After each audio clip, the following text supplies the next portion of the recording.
देश का सबसे बड़ा विधानसभा वाला राज्य उत्तर प्रदेश, जहां पर ठीक 14 महीने के बाद विधानसभा चुनाव होने जा रहे हैं।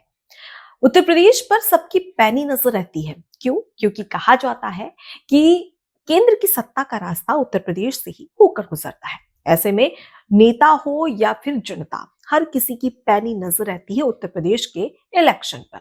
2027 में उत्तर प्रदेश में चुनाव होने जा रहे हैं। इस दौरान तमाम जो पार्टियां हैं अपने अपने तरीके से तैयारी कर रही हैं। BJP, Congress, Samajwadi party, Bahujan Samaj party, Azad Samaj party, AIMIM समेत तमाम जो पार्टियां हैं वो पूरे तरीके से नजर रख रही है उत्तर प्रदेश की पॉलिटिक्स पर। और इसी के तहत बीजेपी भी तैयारी कर रही है। लेकिन इस बीच में कांग्रेस और समाजवादी पार्टी पर सबसे बड़ी मुश्किल आने वाली है 2027 के विधानसभा चुनाव में। वो मुश्किल क्या है उस पर तो बात करेंगे, लेकिन सबसे पहले आपको बताते हैं कि बीजेपी ने अपनी रणनीति बनाना शुरू कर दिया है और बीजेपी ने 2027 के विधानसभा चुनाव पर काम करना भी शुरू कर दिया है। वो कैसे?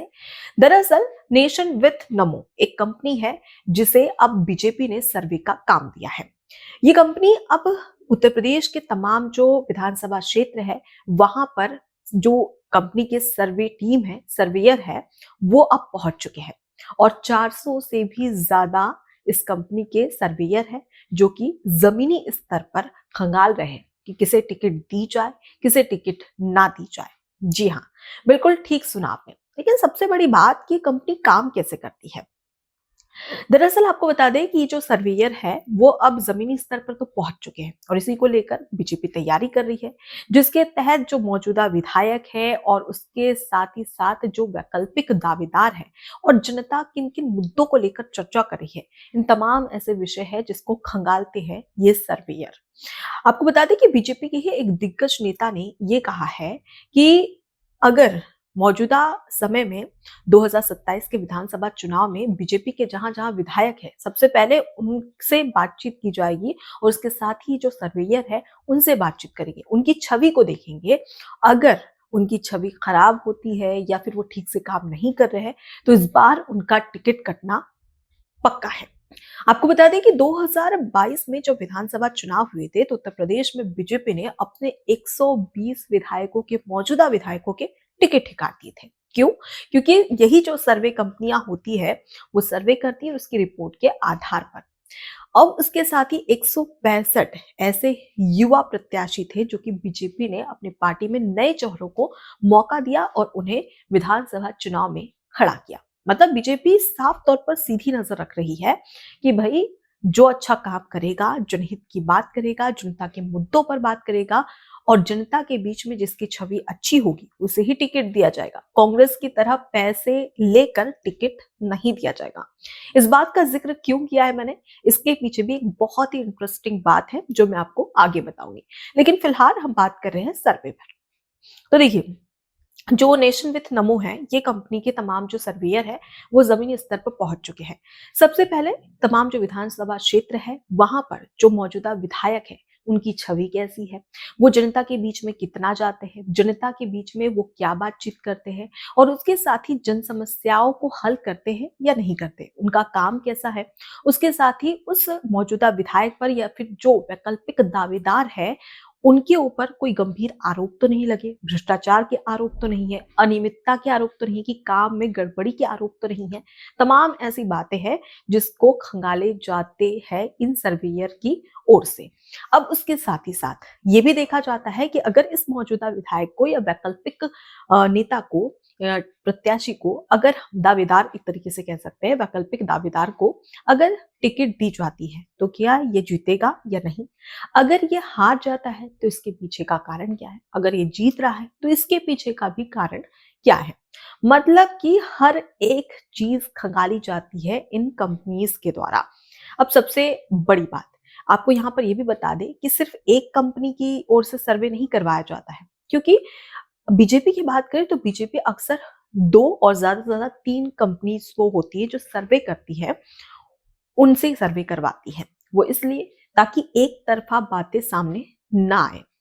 निश्चित तौर पर जब दो कंपनियां अपने अपने लेवल पर जमीनी स्तर पर सर्वे करेगी कि कौन होगा बीजेपी का प्रत्याशी, उसे टिकट देना चाहिए या नहीं देना चाहिए, इसको लेकर जब रिपोर्ट सामने आती है तो दोनों ही रिपोर्ट को कंपेयर किया जाता है ताकि एक तरफा बातें ना हो, और उसके साथ ही साथ ये डिसाइड करने में कंफर्ट होता है कि भाई कोई परेशानी नहीं है, हम समझ सकते हैं कि किसे टिकट देनी चाहिए और किसे टिकट नहीं देनी चाहिए।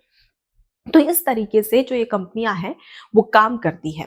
लेकिन सबसे बड़ी बात कि आपको बता दें कि 800 से भी ज्यादा जो सर्वेयर है दोनों कंपनीज के, वो अलग अलग स्तर पर, पहले जो नेशन विथ नमो है वो अपने सर्वेयर को उतार चुकी है, और अब दूसरे फेज में, ये फर्स्ट फेज है, अब ठीक दूसरा फेज जब होगा तब दूसरी कंपनी के जो सर्वेयर है 400 से भी ज्यादा, वो जमीनी स्तर पर खंगालेगी कि बीजेपी के प्रत्याशी, मतलब कि या तो विधायक या फिर प्रबल दावेदार, उनकी छवि कैसी है।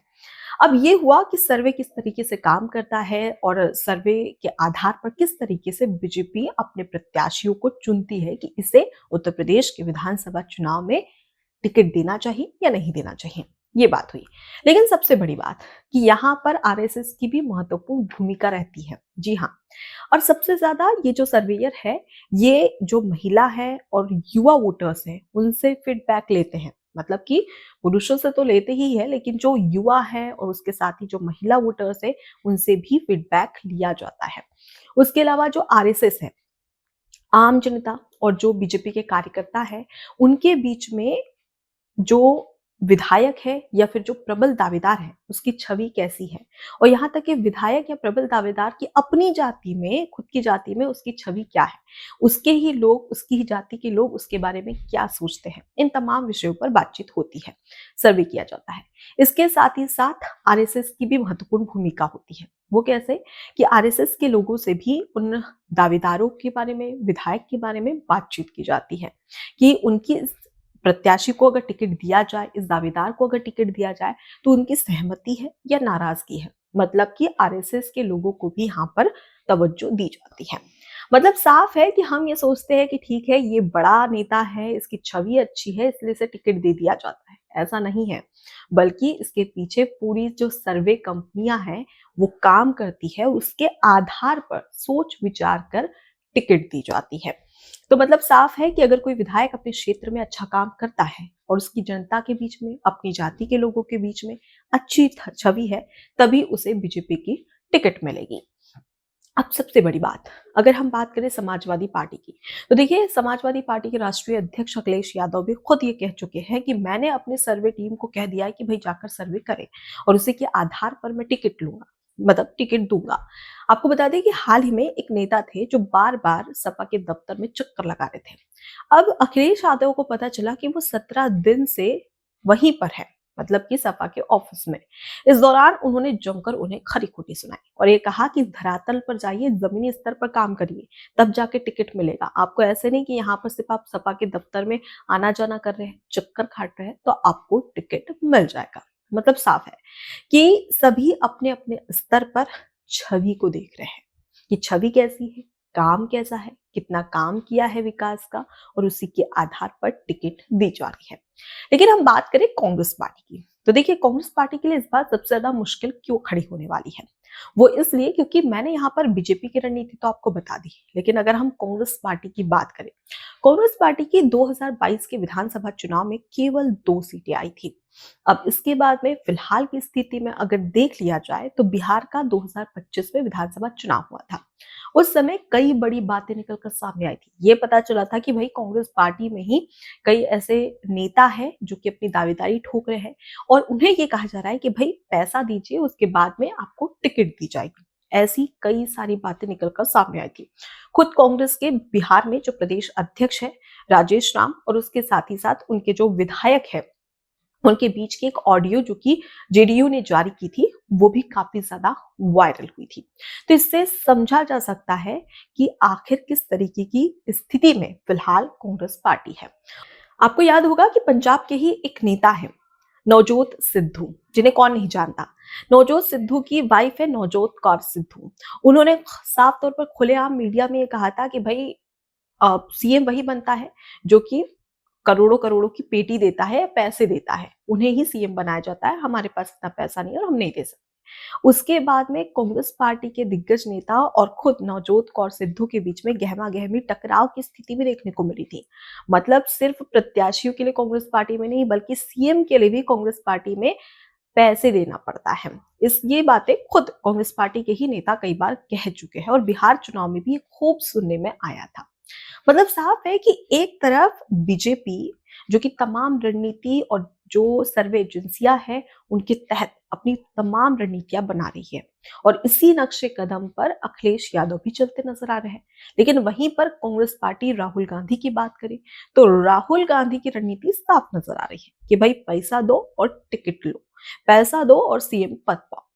मतलब इसी वजह से साफ समझ में आ रहा है कि कांग्रेस पार्टी की दुर्गति क्यों हो रही है और आखिर कांग्रेस पार्टी क्यों चुनाव नहीं मतलब कहीं क्यों नहीं जीत पा रही है। हमेशा से अगर बात करें राहुल गांधी की तो हमेशा से इसी बात का जिक्र किया जाता है राहुल गांधी की ओर से कि भाई वोट चोरी हो गया, इस वजह से हम जीत नहीं पा रहे हैं, ईवीएम में खराबी है, इस वजह से हम जीत नहीं पा रहे हैं। लेकिन असली कारण ये है राहुल गांधी की हार का, बैक टू बैक हार। चाहे मध्य प्रदेश हो, छत्तीसगढ़ हो, राजस्थान हो, दिल्ली हो, महाराष्ट्र हो, बिहार हो, ये तमाम जो राज्य है वहां पर क्यों कांग्रेस को हार मिल रही है? वो इसलिए क्योंकि कांग्रेस पार्टी सर्वे के आधार पर नहीं बल्कि पैसों के आधार पर टिकट दे रही है। और इस बात का जिक्र खुद बिहार विधानसभा चुनाव में भी हुआ। नवजोत कौर सिद्धू ने भी खुलेआम बता दिया कि सीएम कांग्रेस पार्टी में कौन बनता है। तो ये तमाम बातें हैं जो बताती है कि कांग्रेस पार्टी की हार की वजह क्या है। लेकिन सवाल ये कि कांग्रेस पार्टी उत्तर प्रदेश के विधानसभा चुनाव में 2027 के विधानसभा चुनाव में क्या रणनीति बनाने वाली है? क्या इस बार भी वो करारी हार देखने वाली है या फिर थोड़ी बहुत सपा के नक्शे कदम पर चलकर या सपा का साथ मिल गया तो थोड़ा बहुत ही कमाल कर दिखाए? लेकिन फिलहाल बीजेपी की पूरी तैयारी शुरू हो चुकी है। पहले फेज को लेकर जो सर्वे है वो शुरू हो चुका है। 400 से भी ज्यादा सर्वेयर अब जमीनी स्तर पर पहुंच चुके हैं। लेकिन दूसरी ओर कांग्रेस पार्टी एक बार फिर से क्या ईवीएम और वोट चोरी का रोना रोएगी या फिर इस बार कोई नई रणनीति बनाने वाली है? इसका इंतजार सभी को रहेगा। फिलहाल मैंने आपको जवाब दे दिया है कि आखिर क्यों कांग्रेस पार्टी हार का सामना कर रही है। आप खुद ही डिसाइड करिए कि आने वाले समय में 2027 के विधानसभा चुनाव में कांग्रेस पार्टी की क्या स्थिति होने वाली है और इस पूरे विश्लेषण को लेकर आपकी क्या राय है कमेंट बॉक्स में जरूर बताइएगा। नमस्कार। एबीसी हिंदी न्यूज आज ही जुड़िए हर खबर के साथ